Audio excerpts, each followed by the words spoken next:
Hi, hello, hi. So, I was gonna wear a shirt, and then I decided not to. So, I wanted originally to talk about being 2 years post-op, and then my mind just started to kind of go all over the place, and I will eventually talk about being 2 years post-op and how that's affected me, but there's just already so much of that on the internet, and so little geared specifically toward having a disability and being trans, and how those two interact with each other, especially having the physical disability. So today, I want to talk about gender expression and EDS, or having any physical disability, but again, I could only speak from my own experiences. I do not want to speak over the experiences of others. So, it has been a ride. I did not know I had EDS when I began my physical transition, and there were a lot of things I wish I had understood better, and a lot of things that I'm kind of grateful I didn't know beforehand because it removed some of the fear I would have had. But so anyway, a lot of people don't seem to understand how having a disability intersects with gender expression, in that our gender expression is oftentimes limited by our physical limitations. For example, testosterone. Just taking testosterone, let's say, as someone who was assigned female at birth, wanting to have a more masculine appearance, I really wanted to be on testosterone, and I am on testosterone. But my options are a little more limited in how I administer my testosterone. So I cannot do intramuscular injections. The scar tissue left behind from that is just a little too intense for my body and takes too long for me to heal. So I do subcutaneous injections. Now, subcutaneous injections are not perfect and everyone's body is different. My body, like I said, does build scar tissue very easily, and I have very sensitive skin because of my EDS, and that makes it that I need to be on a rotation with my shots, like everyone should be, but just a little more intense, and I need to be a little more proactive in massaging my injected sites so that the scar tissue softens and doesn't just build one on top of the other. I'm able to do this because I have a lot of fluff. There are a lot of potential spots where I could be injecting myself, but someone with lower body fat might not have that option, because the way that subcutaneous injections work is that you're injecting the medication into the subcutaneous layer of fat. So you're putting it directly into the fat, it's a short needle, and that's where the medication is absorbed. But again, someone with less body fat is going to have a little more difficulty finding injectable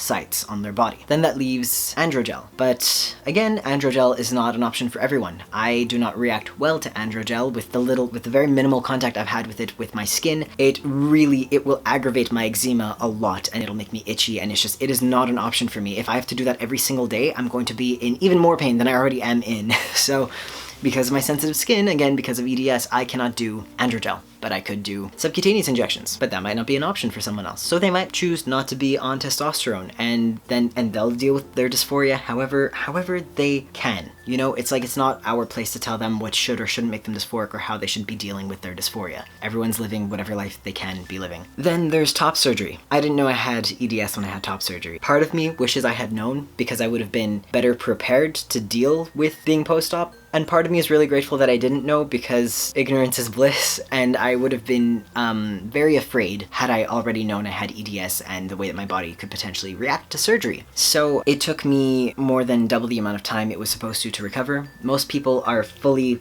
recovered after 6 weeks post-op, after top surgery. It took me about 4 months to recover from top surgery, which is, yeah, it's about twice the amount of time. That's about 12 weeks, I think. Because, well, firstly, my incisions just were not closing, they kept reopening. My nipples are grafted on, as many are, and my nipple grafts just weren't taking. My body just, the wounds just weren't healing, they weren't closing. And I understand now that with EDS that is normal, it takes longer for my body to heal, and I do make more scar tissue than most people would. But I didn't know that, so I wasn't ready, and I was also so used to so many people having top surgery, and it was kind of like going to the dentist, like, oh, I'm having top surgery, cool, I mean, it's gonna suck for a little bit, but you'll be fine. And like, people would have surgery and then like go to the movies with like their drains, and I'm like, like, I couldn't move. The pain in my body, I cannot express to you. And of course, trigger warning gore, trigger warning surgery, trigger warning pain.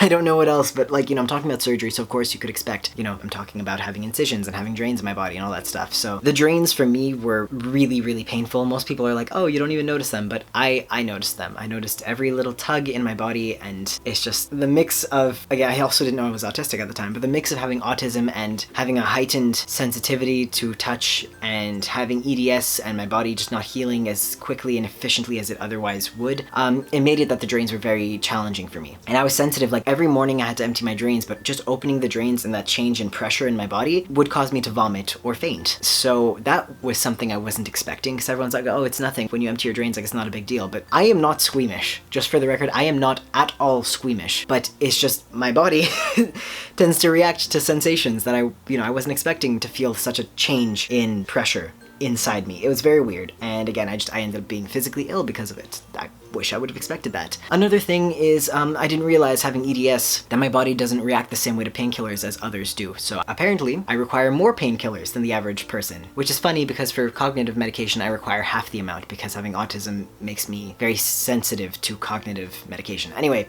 it's very complicated, but I was prescribed Vicodin as a painkiller after surgery, and I get chronic migraines, and I didn't know that Vicodin could trigger migraines, and so my migraines were so bad that that too was inducing nausea and vomiting, and it was just not fun, because it's like, well, now I choose, do I want to be in excruciating physical pain, or do I want to be in slightly less physical pain, but with a migraine, so I'm still in physical pain? So it was kind of hard, because my options were like, just be in pain all the time, and it made me feel trapped, and made me feel panicked. I wanted to escape my body so desperately in that moment, because I wasn't ready for that. I was not expecting that. I didn't know what was wrong with me. So that's a reason why some people might choose not to have top surgery. And surgery aside, it's like, oh, well, you could just bind. Well, now, here's the thing about binding. Binding is bad for most bodies, but a body with EDS, it makes it even more dangerous. So the thing about binding is that it's a tight, compressive garment holding up your ribcage, and what happens is it weakens the muscles in your midsection. Specifically for me, it weakened my intercostal muscles, which are secondary breathing muscles located between your ribs, and I kept spraining those muscles after top surgery because my body was so used to being held together and not taking deep breaths and not needing to put a lot of work in those muscles. So I got really badly hurt after surgery just from breathing or lifting things. I had to rebuild those muscles, which I did not know. There are intercostal strengthening exercises you could do. Just look them up online. They're all usually just breathing exercises. They're very safe. But that could be a reason why someone chooses not to bind, because not everyone's able-bodied and it's not an option for everybody. And this thing about gender expression, it goes beyond just binding and surgery and hormones. Like, for example, the clothes that we're wearing. I have a friend who also has EDS who can't wear tight pants, and so they choose to wear skirts instead of pants, even on days where they wish that they could have a more masculine appearance, because skirts don't really touch your body. They just flow around you, and so they're not at all constricting, and it's comfortable. You're not wearing pants. It's great. But it means that a lot of people are like, oh, well, you don't have dysphoria, and they're kind of getting slack about it, and like, if you're a son female at birth and you like skirts, well, then you must not be trans. It's like, it's not that simple, and it's ableist of you to assume that everybody's bodies have the same limitations as yours do, or just because you're unaware of someone else's limitations, that you automatically know everything going on inside their head, inside their body. Please stop. So for them, wearing pants causes joint pain on their knees and on their, just the leg as a whole. It's touching your skin. It's adding sensation, and it's painful. So skirts are a better option. But you have EDS and you can't bind, you have to wear a skirt. So of course people are saying, well, that you're expressing yourself femininely. It's a female gender expression. So clearly you have no dysphoria. So clearly you're faking being trans. And it's like, if you're saying that being trans and your gender is innate and is not a social construct, but it is just something you feel inside of yourself, then how can you not respect the fact that the clothes someone is wearing have nothing to do with the way that they are feeling inside of themselves? You can't say that it's both. You can't say well, gender being a social construct is bullshit because no matter where I would be, I would feel incongruent with my body. And I agree with that. I believe that a lot of gender is innate. I believe that with or without socialization, for me, as an autistic person who, socialization, it's a thing, but it's also not a thing for me because I learn a lot of things on my own and not through social learning. I do believe that a lot of gender is innate. And I believe that I would have felt an incongruence between myself and my body no matter what. When I was 3, I cried when, I saw my mom get out of the shower and I asked if I was going to grow breasts too, and she said yes, and I started crying, and I didn't understand gender at that age. Not at all. I just knew that was not something that was supposed to happen to my body. So I don't know, maybe some of that has to do with your brain mapping what your body is supposed to look like. I'm not sure. I'm not a neurologist, I'm not a scientist, I'm not a doctor.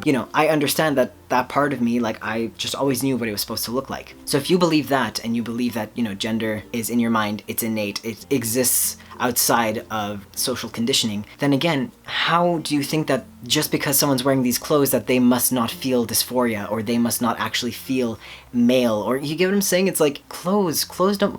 When people say gender is a social construct, the way that I'm interpreting it is that gender roles are a social construct. Gendered clothes, that's a social construct.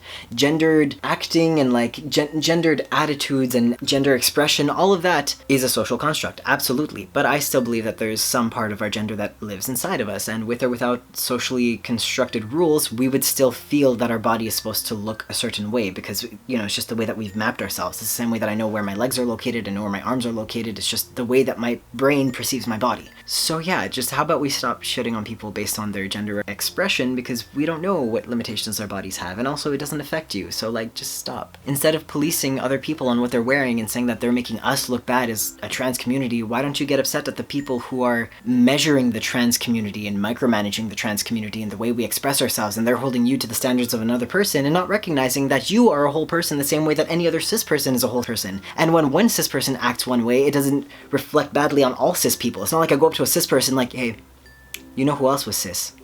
Hitler. Like, it doesn't work that way. You being trans and another person being trans, they're not reflecting on you as a trans person the same way that another cis person is not reflecting on all cis people as a cis person. We're all individual, regardless of our gender, regardless of our transness or our cisness. It's like, please stop policing each other, please. The issue is not with other trans people. The issue is with cis people bunching trans people all into one box, where it's like if one of us does something, it reflects on the rest of us, and not recognizing us as individuals aside from our transness. That is the issue. That's who you should be upset with. So anyway, that was my small rant on disability and gender expression and being trans and all that stuff. And I don't know, hopefully it was interesting, hopefully it made some sense. Maybe I'll eventually make a video on being post-op, because I have actually never made a video on being post-op, and I think I will. I think maybe it'll be more about post-op tips for someone who has EDS or even has autism, because again, as a sensory thing, that was, ooh, I was not prepared. Anyway, thank you so much for watching. I hope you have a great week and take care of yourselves. All right, thanks, bye.